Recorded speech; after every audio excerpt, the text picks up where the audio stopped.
V3 news లక్ష్యం సమాజితం. నేను మీ సాయిస్తం. ముందుగా హెడ్లైన్స్ చూద్దాం. లోక్సభ ఎన్నికల షెడ్యూల్తోనే అసెంబ్లీ ఎన్నికలకు వెళ్తాం. రాజంపేట ఎంపీ వైసీపీ ఉభయ గోదావరి జిల్లాల కోఆర్డినేటర్ మిథున్ రెడ్డి వెల్లడి.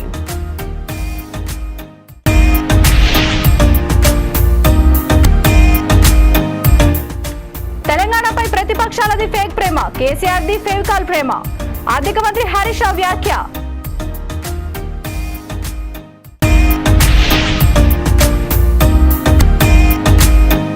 కేసీఆర్ ను గద్దెదించాలన్న కామన్ ఎజెండాతో నేతలంతా కలిసి పనిచేస్తున్నాం. బీజేపీ తెలంగాణ ప్రచార కమిటీ చైర్మన్ ఈటెల రాజేందర్ స్పష్టీకరణ.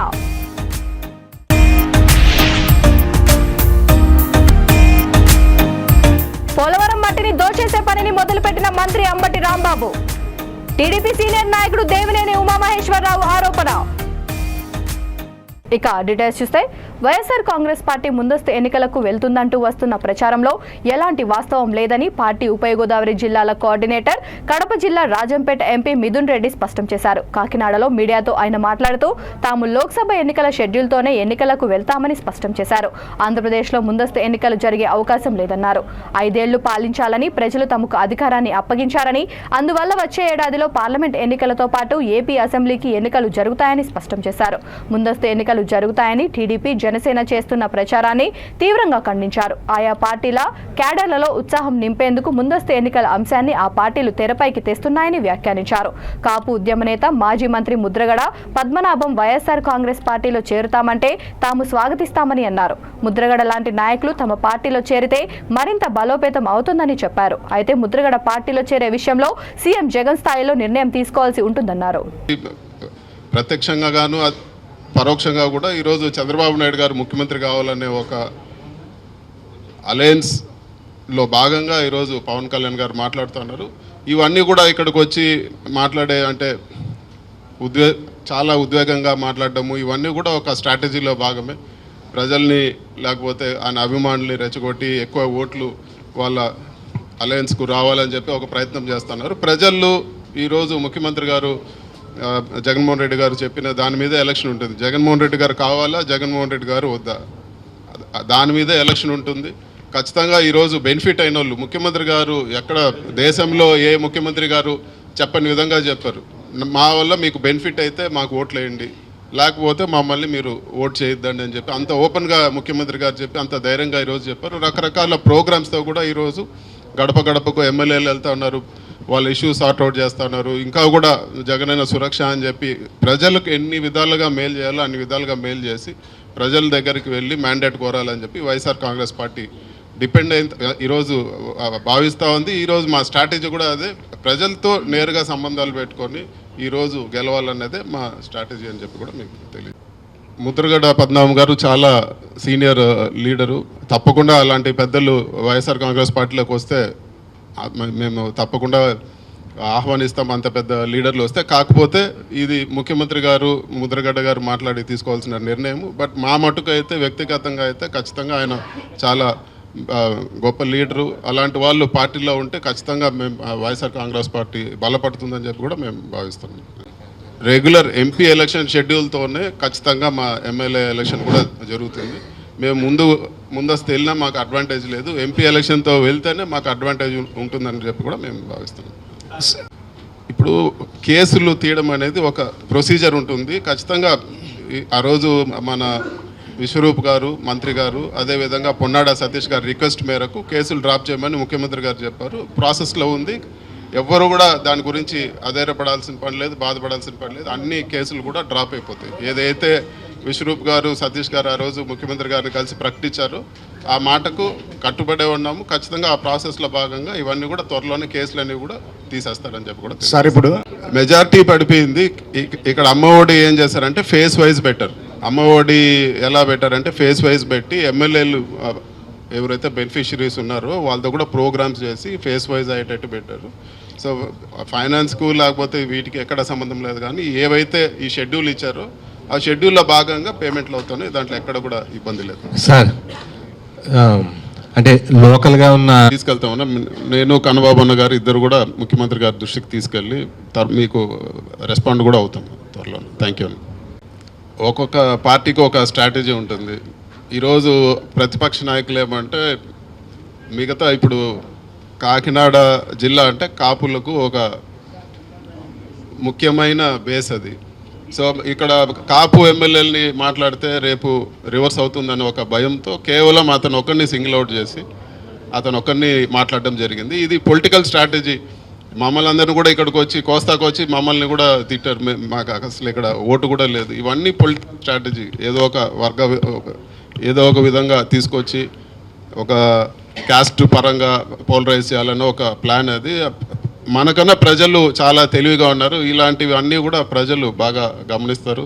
ఎవరు కూడా ఇంకా కూడా పాత కాలంలాగా ఏదో ఒక స్పీచ్ బట్టి ట్రాప్లో పడి ఒక పోలరైజ్ అయ్యే పరిస్థితిలో లేరని చెప్పి కూడా మనం గ్రహించాలని చెప్పి కూడా తెలియజేస్తాం. తెలంగాణ ప్రజలకు కేసీఆర్తో పేగుబంధం ఉందని, రాష్ట్రంపై ప్రతిపక్షాలది ఫేక్ ప్రేమ అని, ఫెవికల్ ప్రేమ కేసీఆర్ది అని ఆర్థిక మంత్రి హరీష్ రావు అన్నారు. సంగారెడ్డిలో ఆయన మీడియాతో మాట్లాడుతూ ఎన్నికలు రాగానే అధ్యక్షులు మార్చుతున్నారని, అవుట్డేటెడ్ లీడర్లను చేర్చుకున్న ఆయా పార్టీలకు ఓటమి తప్పదని, వారి ప్రయత్నాలు ఫలించవని, బీఆర్ఎస్దే ప్రపంచనమని అన్నారు. కాంగ్రెస్ నేతలు కర్ణాటకలో 600 రూపాయలు పెన్షన్ ఇచ్చి ఇక్కడ ఫేక్ మాటలు చెబుతున్నారని, కర్ణాటకలో 4000 పెన్షన్ ఇచ్చి ఇక్కడ మాట్లాడాలని సవాల్ విసిరారు. ఢిల్లీలో గులాంగిరి చేయడానికి బీజేపీ కాంగ్రెస్ ప్రయత్నాలు చేస్తున్నాయని ఆరోపించారు. తెలంగాణ ప్రజలే తమకు హైకమాండ్ అని, ప్రతిపక్ష నాయకులు ఢిల్లీలో బటన్ ఒత్తితే ఇక్కడ యాక్షన్ చేస్తారని ఎద్దేవా చేశారు. ఢిల్లీకి తెలంగాణ ఆత్మగౌరవం కుదోపెట్టాల్సిన అవసరం లేదని అన్నారు.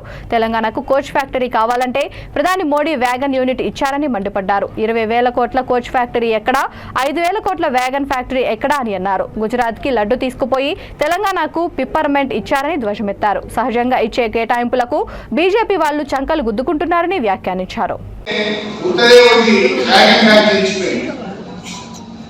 అసలు 20,000 కోట్ల రూపాయల విలువైన కోచ్ ఫ్యాక్టరీనేమో గుజరాత్ దంతపోయిండు, మనమేమో ఉత్తరేవుడి వ్యాగన్ ఫ్యాక్టరీ ఇచ్చిపోయింది. అదంతా 500 కోట్లు. 20,000 కోట్ల కోచ్ ఫ్యాక్టరీ ఇస్తామని పార్లమెంట్ లో చట్టంలో చెప్తే కోచ్ ఫ్యాక్టరీ నుంచి మనం మోసం చేసింది.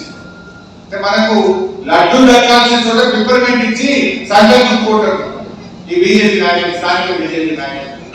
అయ్యా స్థానిక బీజేపీ నాయకులు కదా, ఇవాళ మీరు చేసిన తెలంగాణకు అన్యాయం. అడగండి కోచ్ ఫ్యాక్టరీ కోసం. గుజరాత్ ఇస్తారెట్లా, తెలంగాణ ఇయ్యారెట్లా? ఇవాళ దక్షిణ భారతదేశం మీద, తెలంగాణ మీద ఇవాళ బీజేపీ చిన్న చూపు చూస్తుంది, సవతి తల్లి ప్రేమను ప్రదర్శిస్తా ఉంది. దక్షిణ భారతదేశం మీద ఇవాళ బీజేపీకి సవతి తల్లి ప్రేమ. ఈ ప్రాంతానికి తీవ్రమైన అన్యాయం చేస్తా ఉంది. దక్షిణ భారతదేశం మొత్తానికి ప్రజలకు తీవ్రమైనటువంటి అన్యాయం జరుగుతా ఉంది. అటువంటి వాళ్ళ పట్ల కూడా మనం జాగ్రత్తగా ఉండాలి. ఏదో సహజంగా రొటీన్ వచ్చే ఆర్థిక సంఘమో, జాతీయ రహదారులకు సహజంగా జరిగే కేటాయింపులకే బీజేపీ నాయకులు సంకల్పించుకుంటున్నారు. న్యాయంగా హక్కుగా రావాల్సి రాకపోతే దాని గురించి మాత్రం అడుగుతలేదు. బయ్యారం గురించి అడగరు, కోచ్ ఫ్యాక్టరీ గురించి అడగరు, గిరిజన యూనివర్సిటీ గురించి అడగరు, 7 మండలాల ఆంధ్రాల గురించి అడగరు. దేని గురించి కూడా వాళ్ళు మాట్లాడేటువంటి పరిస్థితి లేదు. ఇక తెలంగాణకి ఏమన్నా కేంద్రం చేసిందంటే శుష్క ప్రియాలు, శూన్య హస్తాలు తప్ప మీరు చేసిందంటే ఏమి కూడా లేదనేటువంటిది ఇవాళ అందరికీ కూడా ప్రజలకు అర్థమైతాము. ఇవాళ కాంగ్రెస్ అయినా బీజేపీ అయినా ఎంతసేపు వాళ్ళు ఢిల్లీలో అధికారం రావాలి, వాళ్ళు ఎంతసేపు ఢిల్లీని గులాంగిరి చేసేటువంటి నాయకులు ఇక్కడ ప్రోత్సహిస్తా ఉన్నారు. ఇక తెలంగాణ ఆత్మగౌరవం మనకు కావాలన్నా, ఈ ఢిల్లీకి గులాంగిరి చేసే నాయకత్వం కావాలన్నా, ఇక తెలంగాణ ప్రజలు కూడా ఆలోచిస్తారు. తెలంగాణ ప్రజల హైకమాండ్ మన కేసీఆర్, మన బీఆర్ఎస్ పార్టీ. మాకు మేమేమనుకుంటున్నాం, కేసీఆర్ కానీ బీఆర్ఎస్ పార్టీ ఏమనుకుంటుంది, తెలంగాణ ప్రజలే మా హైకమాండ్ అనుకుంటాం. కానీ కాంగ్రెస్ బీజేపీ హైకమాండ్ ఢిల్లీలో వచ్చారు. మాకు ప్రజలే హైకమాండ్, కానీ మీ హైకమాండ్ ఢిల్లీలో బలవుతుంటే మీరు యాక్షన్ చేస్తా ఉంటారు. ఢిల్లీకి మన తెలంగాణ ఆత్మగౌరవాన్ని మొదలుపెట్టాల్సిన అవసరం లేదు. మన ఆత్మ గౌరవం మన తెలంగాణ ప్రజల చేతుల్లో ఉండాలి. తెలంగాణ జాతి గౌరవాన్ని, మన ఆత్మ గౌరవాన్ని నిలబెట్టే నాయకత్వం ఇలా కేసీఆర్ రూపంలో తెలంగాణ ప్రజలు చూస్తా ఉన్నారు. ఇవన్నీ ఇట్లా ఉంటాయి. మరి ఇలా కార్యకర్తలు, మా సంఘానికి నియోజకవర్గ కార్యకర్తలు కూడా మనం చేసేది ఒకటే, మీరు గట్టిగా పనిచేయండి. మీకు ఏ ఇబ్బంది రాకుండా ఖచ్చితంగా మిమ్మల్ని కార్యకర్తల్ని కాపాడుకునే బాధ్యత నాది. ఇలా అభివృద్ధిలోనైనా సంక్షేమ కార్యక్రమాలైనా కష్టపడి పనిచేసే కార్యకర్తల్ని తప్పకుండా వెన్నంటి ఉంటాం, మిమ్మల్ని కాపాడుకుంటాం. ఇంకా కొంతమంది సీనియర్ నాయకులు, కార్యకర్తలు ఉన్నారు. ఇంకా అవకాశాలు రావాల్సిన వాళ్ళు ఉన్నారు. ఎవరిని కూడా మనం వదులుకోము. ప్రతి కార్యకర్తను కూడా దయచేసి మేము కాపాడుకుంటాం. కార్యకర్తలు కూడా మన పార్టీ బలోపేతం కోసం, మన బీఆర్ఎస్ బలోపేతం కోసం కార్యకర్తలందరూ కలిసిమెలిసి సమిష్టిగా కృషి చేయాలని చెప్పి మీ అందరినీ కూడా నేను కోరుకుంటూ ప్రభుత్వాలకు, కార్యకర్తలకు, డైరెక్టర్లందరికీ పేరు పేరుగా నా హృదయపూర్వక శుభాకాంక్షలు. జై తెలంగాణ. కేసీఆర్ ను గద్దెదించాలన్న కామన్ ఎజెండాతో మాజీ మంత్రి బీజేపీ నాయకుడు చంద్రశేఖర్ తమ పార్టీ నాయకులమంతా కలిసి పనిచేస్తున్నామని పార్టీ తెలంగాణ ప్రచార కమిటీ చైర్మన్ ఈటెల రాజేందర్ తెలిపారు. చంద్రశేఖర్ తో ముగిసిన భేటీ అనంతరం ఆయన మీడియాతో మాట్లాడుతూ చంద్రశేఖర్ బీజేపీని వీడతారన్న వార్తల్లో వాస్తవం లేదని అన్నారు. చంద్రశేఖర్ ను తాను కన్విన్స్ చేసేందుకు రాలేదని, ఒక సీనియర్ నాయకుడిగా ఆయనే తమకు మార్గదర్శకుడని అన్నారు. ఎస్సీ వర్గీకరణపై నిర్ణయం తీసుకోవాలని చంద్రశేఖర్ కోరారని, ఈ అంశాన్ని అధిష్టానం దృష్టికి తీసుకువెళ్తానని స్పష్టం చేశారు. ఏబీసీడీ వర్గీకరణపై బీజేపీ స్టడీ చేస్తోందని, ఎస్సీ వర్గీకరణకు తమ పార్టీ అనుకూలంగా ఉంటుందని అన్నారు. బీజేపీని పలువురు నేతలు వీడుతున్నారనేది అవాస్తవమని, పార్టీలు మారడం అంటే బట్టలు మార్చినంత ఈజీ కాదని వ్యాఖ్యానించారు.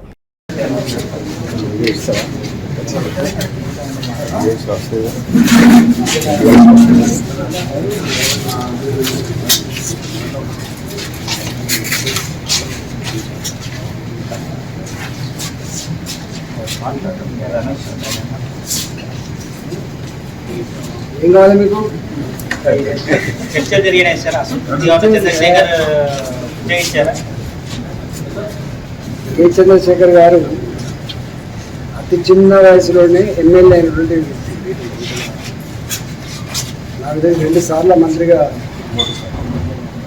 3 సార్లు మంత్రిగా పనిచేశారు. ఒక సోషల్ వెల్ఫేర్ హాస్టల్లో చదువుకొని ఒక డాక్టర్గా ఎదిగి ఇన్ని సంవత్సరాల కాలం పాటు రాజకీయాల్లో ఉన్నటువంటి ఈ జాతి బిడ్డ తన తప్పులు ఉంటారు. అందులో చంద్రశేఖర్ యాక్చువల్డ్ పొలిటికల్ లీడర్. ఇక్కడ ఏదో వల్ల తప్ప మీకు మాట్లాడలేదు. మాకు వారికి తెలంగాణ ఉద్యమంలో బంధం ఉంది. ఇవాళ మళ్ళీ మాకు వారికి భారతీయ జనతా పార్టీలో బంధం ఉంది. అన్నిటికంటే ముఖ్యంగా మాకు ఒక కామన్ ఎజెండా, అనగారిన జాతులకి, అనగారిన వర్గాలకి ఏదో ఒకటి చేయాలని తపన ఉన్నటువంటి వాళ్ళు. మూడవది అతి ముఖ్యమైనది ఏంటంటే, ఈ రాష్ట్రంలో ఏబీసీల వర్గీకరణ అనేది చాలా కీలకమైనటువంటి సమస్య. దాని మీద మా అధిష్టానం ఇప్పటికే 2-3 సార్లు మాతో చర్చలు జరిపింది.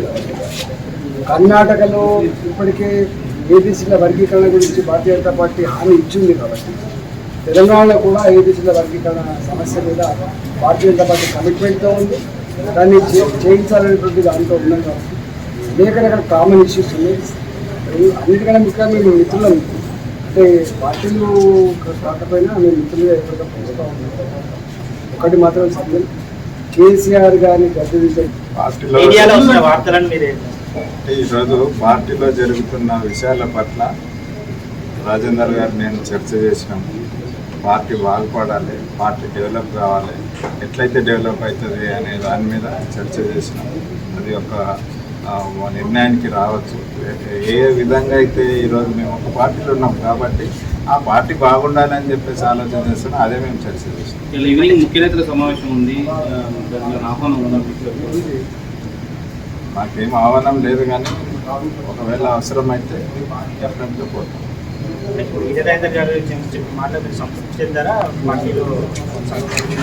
నాకేం చెప్పలేదు, కానీ పార్టీలో జరుగుతున్న విషయాలను అన్నింటినీ కూడా చర్చ చేసినాం. ఏ రకంగా ఈరోజు పార్టీని బాగు చేయాలి అనే దాన్ని మీకు ఇదివరకు కూడా చెప్పిన, నేను పార్టీని బాగు చేసే ప్రోగ్రాంలోనే ఉంటాం. పార్టీ ఈరోజు కింద మీద అవుతున్నది కాబట్టి దాన్ని సరైన లైన్లో మేము, ఎందుకంటే ఉద్యమంలో 14 సంవత్సరాలు అసలు ఎమ్మెల్యే పదవులకు రాజీనామా చేసినాం, మంత్రి పదవికి రాజీనామా చేసి తెలంగాణ రాష్ట్రాన్ని ఏర్పాటు చేసుకున్నాం. ఏర్పాటైన తెలంగాణ రాష్ట్రం బాగుండాలని కోరుకునే దాంట్లో రాజేందర్ గారు కానీ నేను కానీ ఫస్ట్ లైన్లో ఉంటాం. ఆ విధంగానే ఈ తెలంగాణ బాగుపడాలనే దాని కొరకే మేము చర్చ చేస్తాం. అంటే బీజేపీ రాష్ట్ర అధ్యక్షుడు మారక ముందు పార్టీ బాగుందా, మారిన తర్వాత బాగలేదు అంటున్నారు. ఇక ఇదంతా ఇప్పుడు చెప్పాల్సింది కాదు, అది రేపు తెలుస్తుంది. రేపు పనిచేసే విధానంలో తెలుస్తుంది.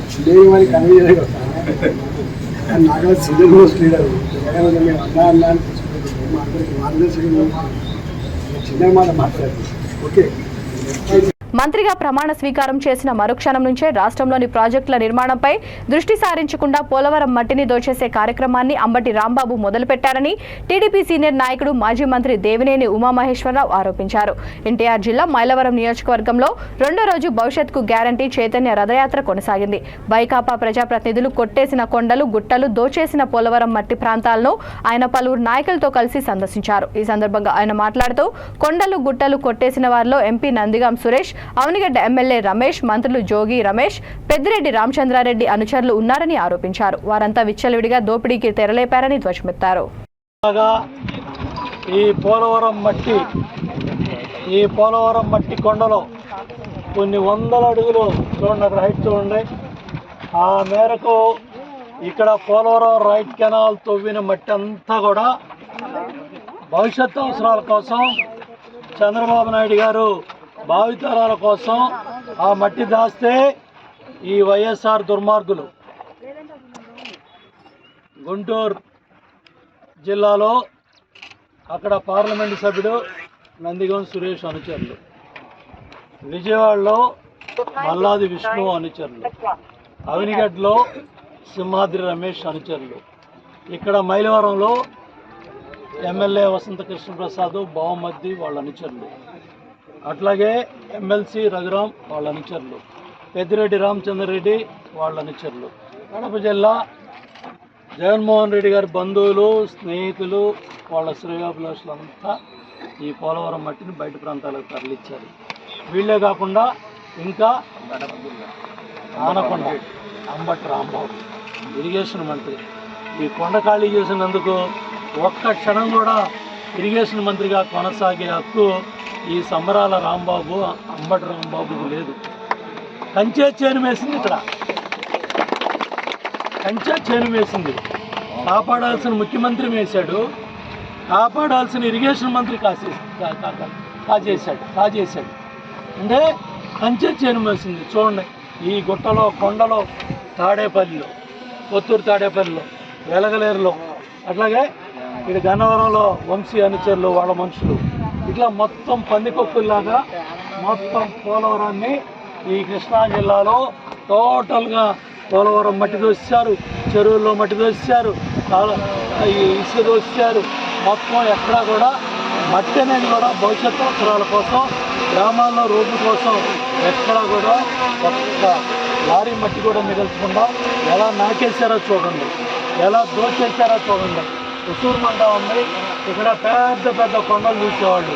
ఈ పోలవరం రైట్ కెనాల్ తవ్వుతుంటే మమ్మల్ని ఎగతాళి చేశాడు ఈ రాజు. ఇక్కడ ఉన్నాడు దోపిడీదారుడు ఈ తాడేపల్లిలో. రంగస్థలం క్యారెక్టర్ ఒకటి ఉంది ఇక్కడ, చెప్తాం. 6 నెలల్లో ఎన్నికలు వస్తాయి, 9 నెలల్లో ఎన్నికలు వస్తాయి. ఈ రంగస్థలం ఈ క్యారెక్టర్లన్నీ కూడా భవిష్యత్తులో మూల్యం చెల్లించుకుంటారు. ఏపీ సాంఘిక సంక్షేమ శాఖ మంత్రి నాగార్జున తిరుమల వెంకటేశ్వర స్వామివారిని దర్శించుకున్నారు. వీఐపీ విరామ సమయంలో స్వామివారిని ఆయన దర్శించుకున్నారు. ఈ సందర్భంగా ఆయనకు ఆలయ అధికారులు ఘన స్వాగతం పలికారు.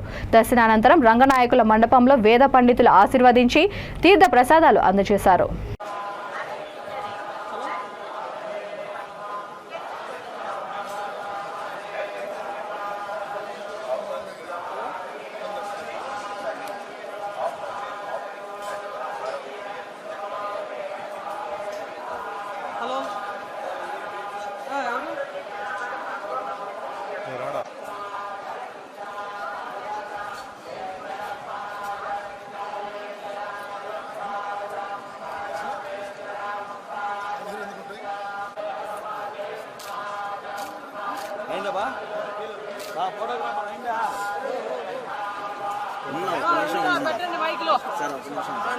సార్ మాట్లాడతారు సార్.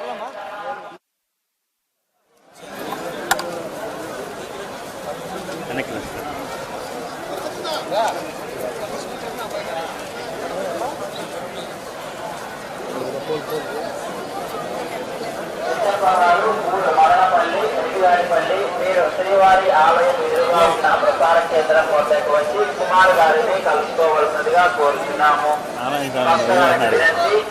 రవి ಅವರು ಭಾಗ್ಯ ಅವರು ಗುರು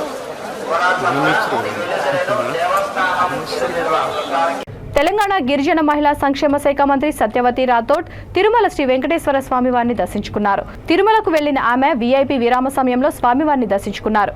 ఈ సందర్భంగా ఆమెకు ఆలయ అధికారులు ఘన స్వాగతం పలికారు. దర్శనానంతరం రంగనాయకుల మండపంలో వేద పండితులు ఆశీర్వదించి తీర్థ ప్రసాదాలు అందించారు.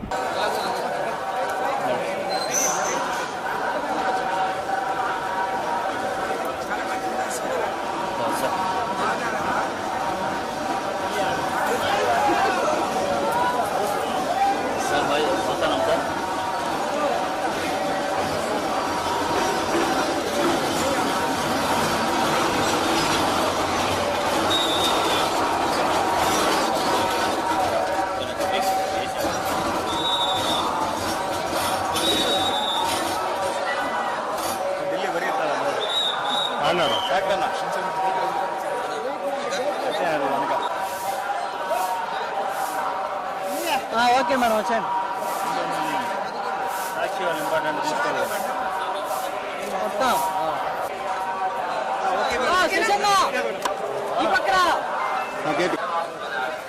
వాళ్ళే వస్తారు మా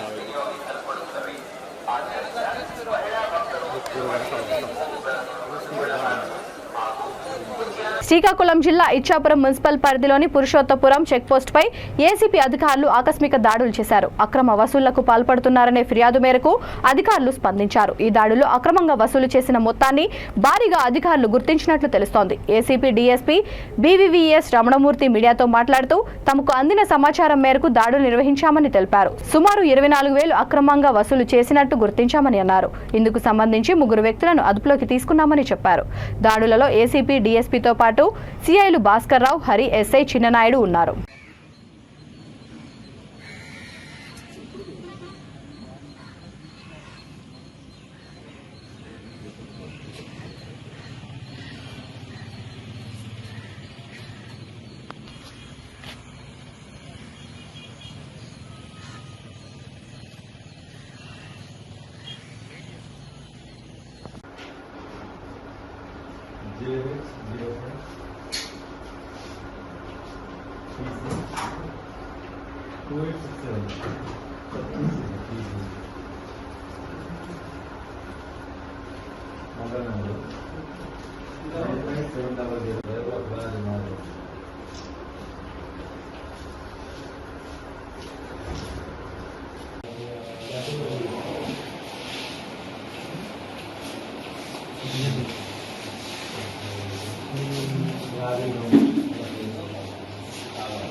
ఖమ్మం జిల్లా పెనుబల్లి మండలం నాయకులగూడెం గ్రామ శివారు మామిడి తోటలో క్షుద్ర పూజలు కలకలం రేపాయి. 10 అడుగుల బొమ్మ గీసి పూజలు చేసినట్లు ఉన్న ఆనవాళ్లు స్థానికులను భయాందోళనకు గురిచేశాయి. పసుపు, కుంకుమ, సున్నం, బొగ్గు పొడితో బొమ్మ గీసి క్షుద్ర పూజలు చేసిన ఆనవాళ్లు కనిపించాయి.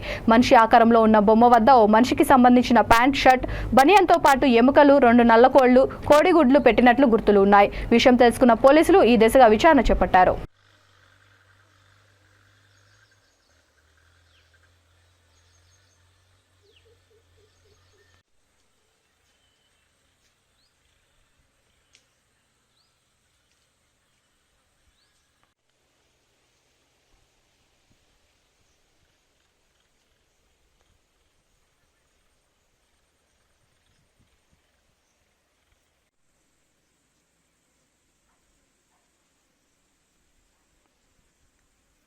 యాదాద్రి భువనగిరి జిల్లా చౌటుప్పల్ మండలం ధర్మోజీగూడెం వద్ద వంట నూనె ట్యాంకర్ నుంచి అక్రమంగా నూనె దొంగలిస్తున్న ముఠాను రాచకొండ ఎస్ఓటీ పోలీసులు అరెస్ట్ చేశారు. ఈ సందర్భంగా 1040 లీటర్ల వివిధ రకాల మంచి నూనె, 20 లీటర్ల రసాయనాన్ని స్వాధీనం చేసుకున్నారు. 2 నిందితులను అదుపులోకి తీసుకున్నారు. అక్రమ దందా నిర్వహిస్తున్న ప్రధాన నిందితులు చౌటుప్పల్కి చెందిన లింగస్వామి, సునీల్ పరారీలో ఉన్నట్టు గుర్తించారు.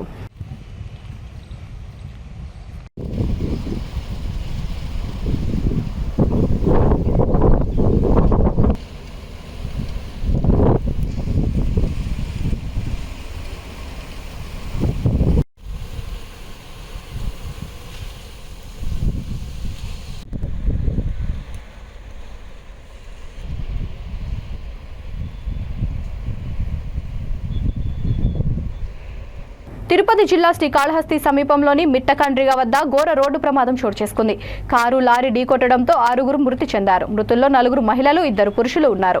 తిరుమల వెంకటేశ్వర స్వామి దర్శనం చేసుకుని విజయవాడ వెళ్తుండగా ఈ ప్రమాదం జరిగింది. మృతులు విజయవాడ వాసులుగా తెలుస్తోంది. సంఘటనా స్థలం మృతదేహాలు క్షతగాతులతో రక్తసిక్తంగా మారింది.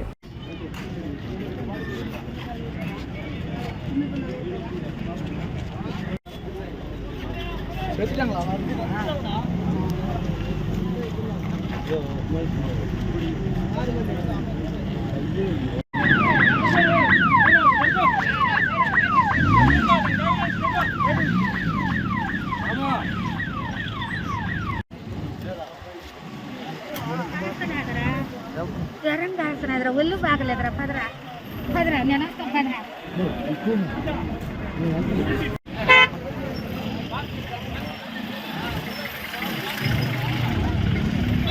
బులెటిన్ ముగించే ముందు హెడ్లైన్స్ మరొకసారి. లోక్సభ ఎన్నికల షెడ్యూల్తోనే అసెంబ్లీ ఎన్నికలకు వెళ్తాం. రాజంపేట ఎంపీ వైసీపీ ఉభయ గోదావరి జిల్లాల కోఆర్డినేటర్ మిథున్ రెడ్డి వెల్లడి.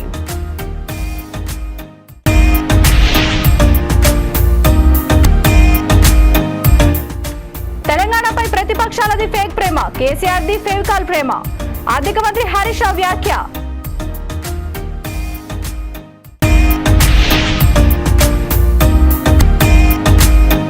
కేసీఆర్ ను గద్దెదించాలన్న కామన్ ఎజెండాతో నేతలంతా కలిసి పనిచేస్తున్నాం. బీజేపీ తెలంగాణ ప్రచార committee chairman Etela Rajender స్పష్టీకరణ.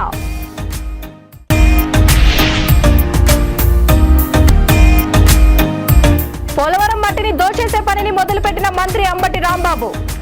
TDP senior నాయకుడు దేవినేని ఉమామహేశ్వరరావు ఆరోపణ. ఈ బులెటిన్ ఇంతటితో సమాప్తం. మరొక బులెటిన్తో మళ్ళీ కలుద్దాం. అంతవరకు చూస్తూనే ఉండండి V3 న్యూస్, లక్ష్యం సమాజహితం.